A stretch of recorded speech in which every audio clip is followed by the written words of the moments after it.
উপজেলা বিএনপির সম্মানিত যুগ্ম আহ্বায়ক সম্মানিত সদস্যবৃন্দ, পৌরসভা বিএনপির সম্মানিত যুগ্ম আহ্বায়ক এবং সম্মানিত সদস্যবৃন্দ, আমাদের প্রান্তীয় অঙ্গ সভাপতি সম্মেলনের সম্মানিত নেতৃবৃন্দ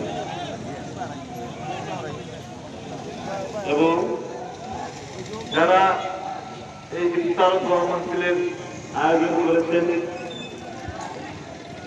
তাদের সবাইকে ধন্যবাদ জানাই।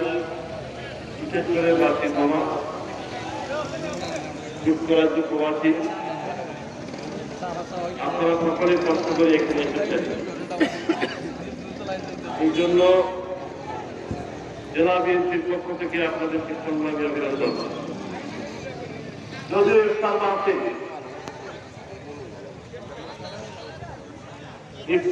যেহেতু বাংলাদেশ জাতীয়তাবাদী দল বিএনপির আয়োজনে, বিএনপি বাংলাদেশের একটি সর্ববৃহৎ রাজনৈতিক দল।